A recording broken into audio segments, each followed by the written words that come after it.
Hey, how's it going, folks? We are live here for tonight's show.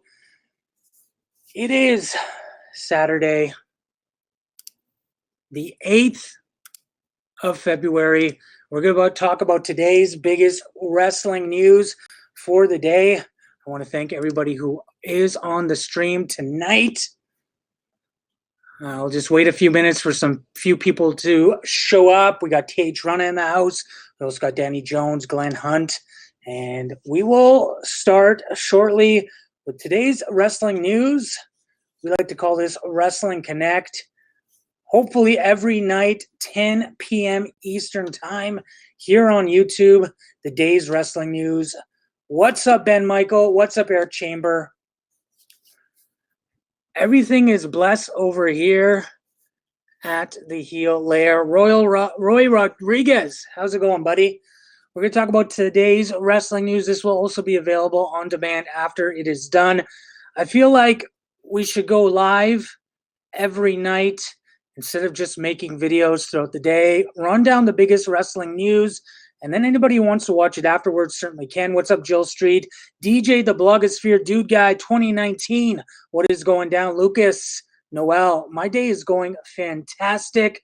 We're going to get into some wrestling news here, get a few more people on board in the live stream tonight.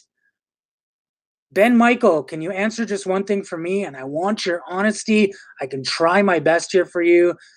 Let's just shoot your question, Ben Michael. What's going on? As always, healbynature.com has daily, throughout the day, the most breaking news from me.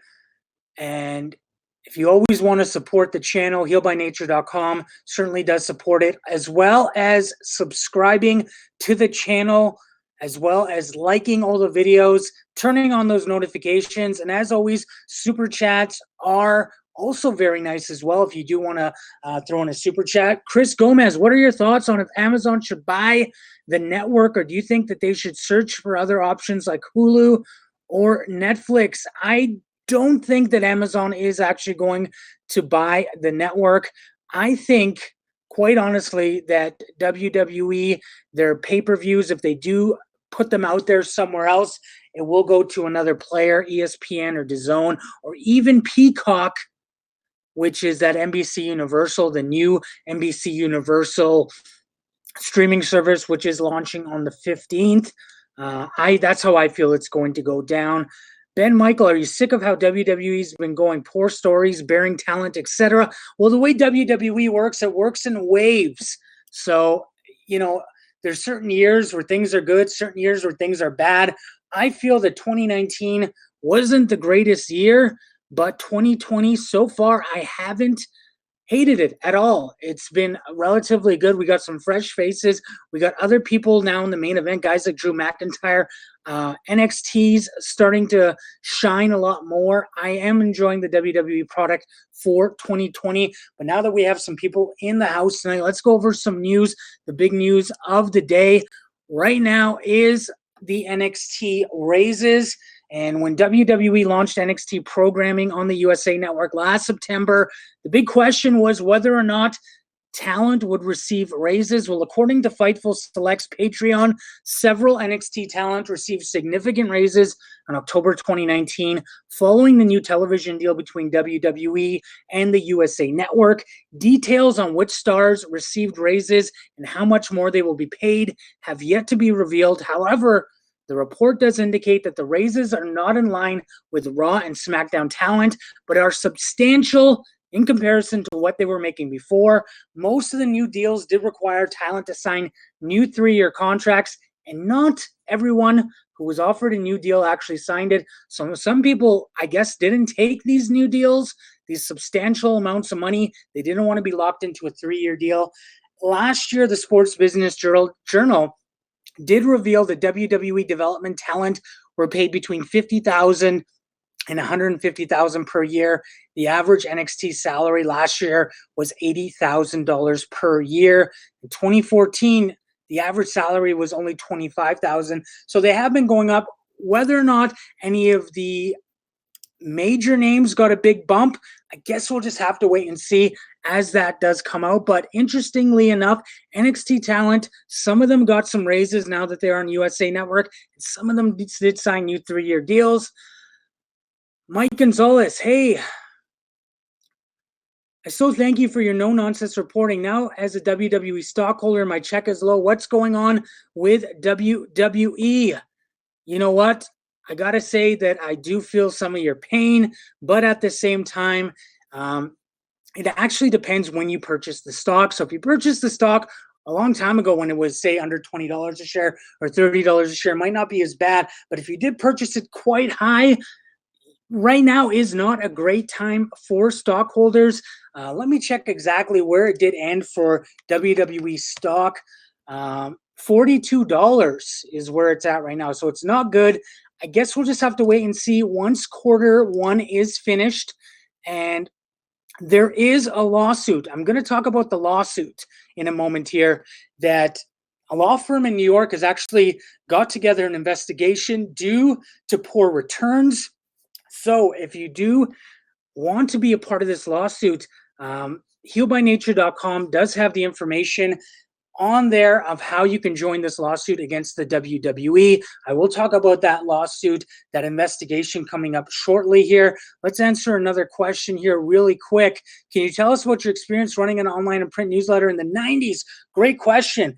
Mid-90s, high school, the infancy of the internet. There was many different websites out there. There was Mikasa, there was Scoops. One Wrestling came out. Before that, I also ran my own wrestling site, and, you know, it went well. And then I was offered a job with CBS, and unfortunately, I didn't take that job, and I should have at the time, but I didn't. I also had an actual print newsletter as well, which I will go into depth maybe at one point, sharing some old news into my world back in the 90s when it did come to wrestling news. Let's get into some extra news here about the lawsuit with WWE. A law firm is investigating WWE for possible security fraud violations. On the same day WWE released their fourth quarter financial earnings, a New York City law firm launched an investigation against the company for possible violations of federal security laws. Levi and Korzinski issued a press release on the 6th of February notifying investors of WWE that it has begun an investigation regarding financial results for the third quarter of 2019. The law firm now notifying investors that it has commenced an investigation against WWE concerning possible violations of federal securities laws. The third quarter of 2019, WWE did release its financial results. The company disclosed a large decline in net income and cash flow generated as compared to the third quarter in 2018, and cited unfavorable timing of working capital and lower operating performance and the cause of decline. Following these disclosures, WWE stock price plummeted by 18%. And the law firm does have a submission form, healbynature.com. If you are a stockholder, you can file your submission if you do want in on some money, if they do win that lawsuit. What's going on, Halo78? My name is Corey. Do you like AEW? You know what? I do like AEW. I do have my AEW hat right here that I sometimes do wear. I do like AEW. Ashley Hooker, do you know anything about the coronavirus? Well, all that I know about the coronavirus is stuff regarding what's on the news here. I'm not much of a medical expert, so I can't really speak on the coronavirus that much. I do want to say that it is a situation that is obviously some concern, but that is not the wrestling news. So I won't speak on the coronavirus. What I will speak on is another thing that was very sad. It was The Rock's eulogy for his father, and he did post on Instagram. Let's watch a little brief moment of the Rock's eulogy on Instagram here that he did post earlier. Let me try to get that up for you guys up here. She had one more shot.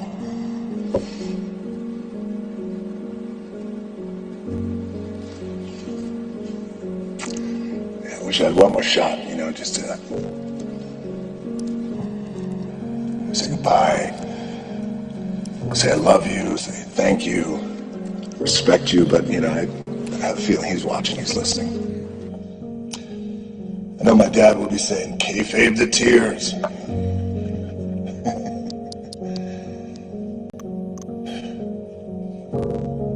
Thank you, guys. Thank you. Thank everyone for coming and being so generous with your time and being so caring and kind with your condolences to me and my family. We thank you. Thank you to everyone who came up here and really gave beautiful tributes to my dad, to our dad. You try and you think about, well, what am I going to write? And this is, you don't know what to write for a eulogy. It's your dad. You don't expect it. As you guys know, he went very quick. I was on my way to work the other day on January 15th, and I was just pulling into work. And we were shooting that day, and it was the very first day of production. And then I get a call from my wife, Lauren, who said, hey, I just spoke to Cora. It seems like something's going on with your dad. And Lauren was with our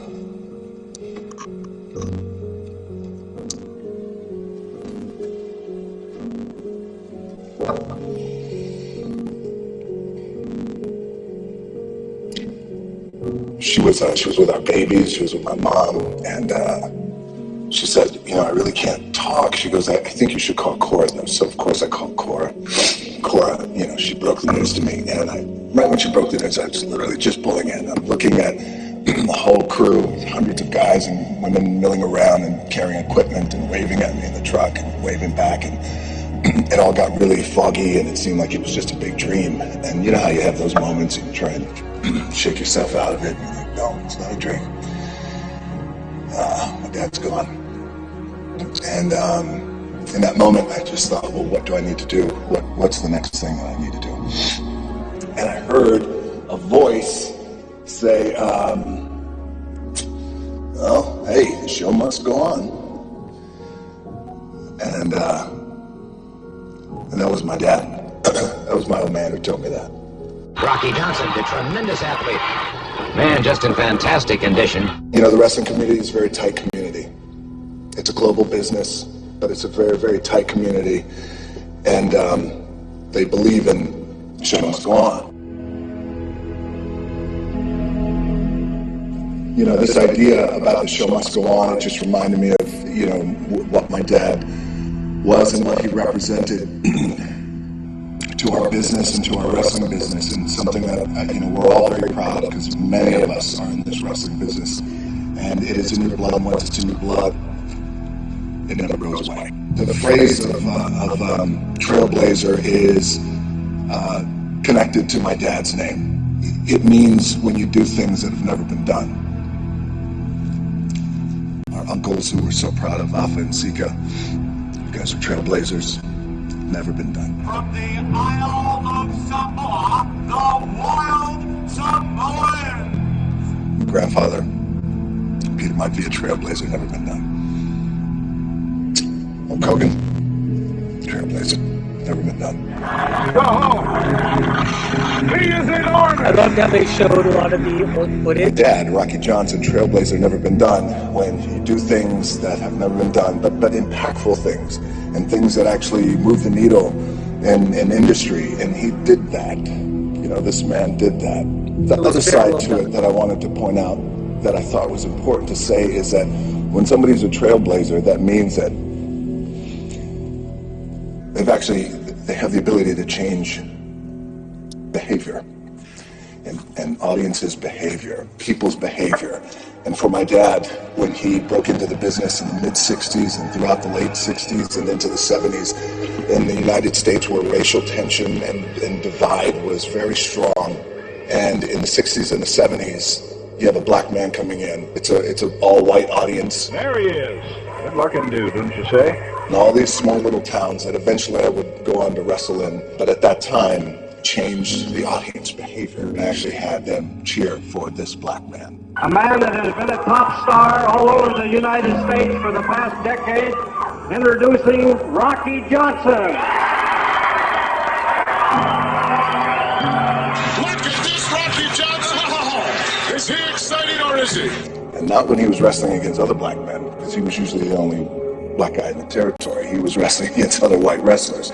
And I thought that was really unique, and I thought that was really powerful, and I thought that it deserved to be said, and that's what this man did. You know, we celebrated and we gave honor to Dr. Martin Luther King yesterday, and I woke up this morning and my heart, of course, is heavy, but there was a lightness to it that I thought, wow, you know, it's very appropriate because, you know, my dad fought for racial equality at a time where it was needed. We are the first black tag team champions of the world ever. We won it for all of our fans and all of our people. I thought Dr. Martin Luther King would be very proud of my dad.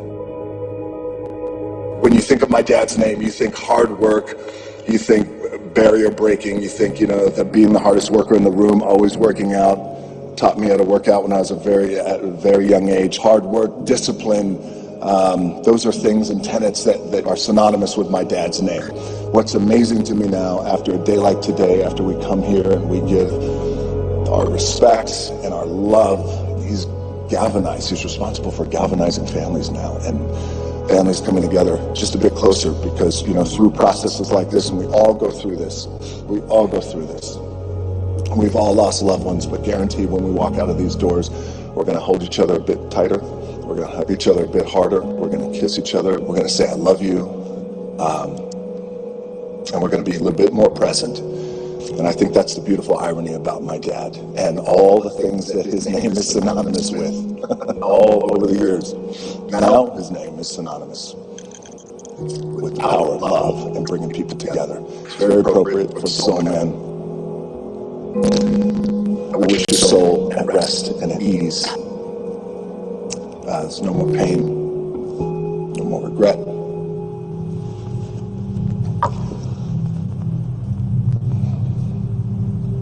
I'm sorry, just give me a second.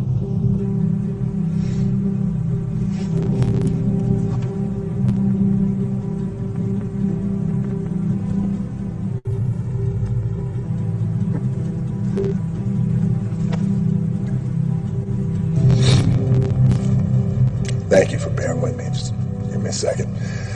I'm so happy he had friends, a place like this that he could come to. And all of you have been in his life, and all of you have said really wonderful things, all the messages that you've sent me. I'll see you down the road. We'll see you down the road.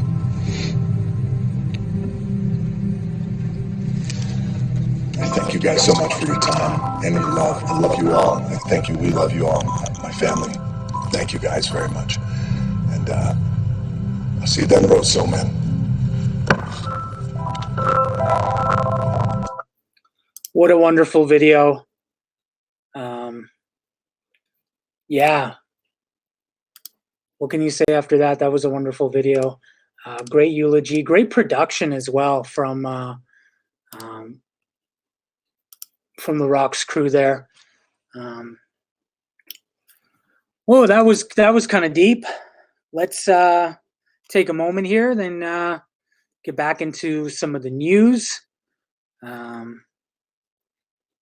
We do have some business stats from 2019. A lot of interesting news there, as well as an NXT star who is heading to an independent tournament, and the location of 2020 Extreme Rules still coming up. Are you going to buy WWE ice cream bars once they are in store? In Canada, I'm not sure if they're going to come into store, but I do visit the States once every 2 months or so.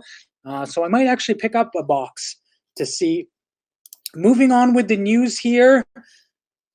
Former WWE star Kelly might be making a return on a semi-regular basis.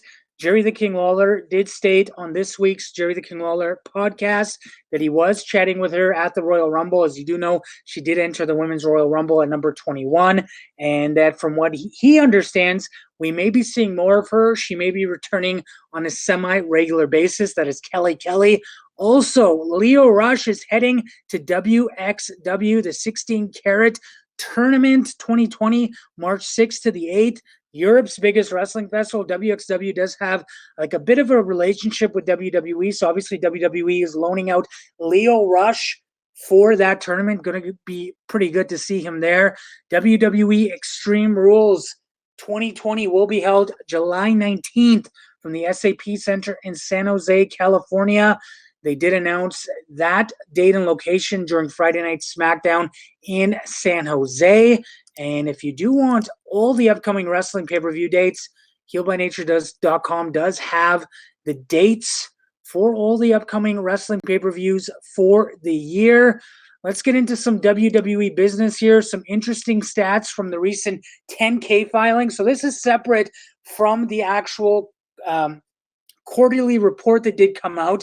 They have to file what's called a 10K with the Security Exchange in the United States by law. So it's a very in-depth report, and on HealByNature.com, I'm going to have a big review of this report in the upcoming days. But some stats early for those on YouTube that WWE did reveal during this.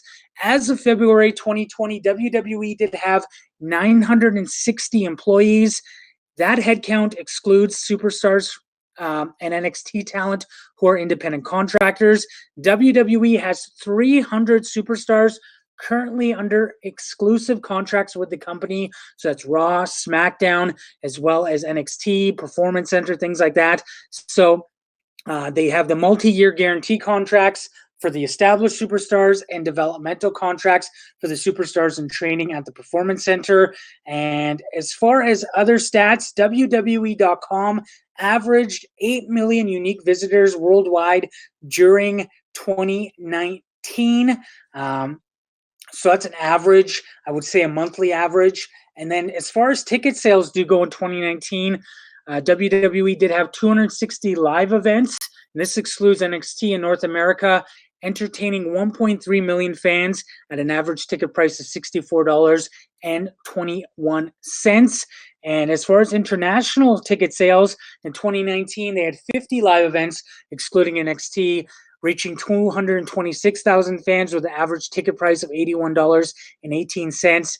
That is spread over international tours of Europe, the Middle East, Asia, Latin America, and Australia. So 260 live events in North America, 50 in Europe. So, that's over 300. That's 310 live events, excluding NXT. WWE did have international ticket sales. The average ticket price was about just shy of $20 higher than in North America. So those overseas are paying a little bit more to see WWE. Additional stats here. Let's get into some more. E-commerce, WWE Shop. WWE merchandise is distributed on different platforms, including WWE Shop. And then they have their international e-shop, like they do have one in India, the Sold Out store. They do have also Amazon. As far as what they processed 619,000 orders during 2019 compared to 786,000 in 2018. So that's a bit of a drop in terms of WWE direct-to-consumer merchandise sales. As far as film production does go, during 2019, WWE spent $7.9 million on feature film activities compared to the $1.2 in 2018. So they spent a lot more money for films, and then they received $700,000 in incentives related to film projects compared to 1.2 million in 2018. So the incentives would be like government grants and things in the United States to film in different states. And during 2019, the company did spend $26.4 million to produce non-live event programming for television. So this is $26 million spent for Total Divas Season 9, Ms. and Mrs. Season 2, Total Bellas Season 5, and various programs for WWE Network. Comparison to 2018, they spent $30.5 million. So they spent a little bit less in 2019 for that. As far as anything else, that is pretty much the news tonight. We're going to take a few questions before I do leave here. This generally is only supposed to be a 10-minute live stream every night, but we are going a little bit later due to the fact that we did play a lot of that eulogy from Rocky Johnson. Any news on Andrade? As far as the failed wellness test for Andrade, he is yet to speak out, but Hugo Savinovich, who is a former WWE announcer and is very close with the Latin community, he is stating that Andrade didn't fail a test. He simply didn't show up to where he was supposed to be to take a test because he was on vacation in Mexico. Whether or not that is the case, that remains to be seen. Are you going to watch the XFL? I did catch some clips of the season opener today. Looked pretty good. I'm not a huge NFL or football fan in general, but it did seem pretty good. As far as SmackDown ratings for yesterday, we can pull them up here. They did pull in 2.5 for, sorry, that is the wrong number here. Let me get the right number here. As far as SmackDown numbers here. Give me a second. I did have them written down. They did 2.5 for 7 million viewers overnight. Hour 1 drew 2.5 million viewers. Hour 2 also drew 2.5 million viewers. 0.75 rating in the 18 to 49 demographic. Was number 2 behind ABC News. That is the SmackDown ratings. I read Jericho is trying to get EC3 for AEW. Thoughts? Jericho and EC3 were both at a concert in, I want to say, Orlando last night or the night before. So they were both together there. I think Jericho's kind of trolling on Instagram, posting that picture of them together. Why did they change Buddy Murphy's name? Apparently due to the fact they want to get Buddy out of his name because since he's now a disciple of Seth Rollins, they think that the name Buddy isn't very disciple-like, so they did take him out of the name. Do I know JD from NY206? I don't know him personally, but I have seen some of his work on YouTube. I don't really have any thoughts on him, anything negative, anything positive. I do see his work here and there. Are you watching the Moxley versus Suzuki match? Yes, I am. I'm going to watch it probably tomorrow. As far as anything else right now, I do appreciate everybody's time tonight on the stream. If you did miss this stream, it will be available on demand shortly. As always, don't forget to DDT that like button and subscribe. Join the notification squad to be notified of new videos.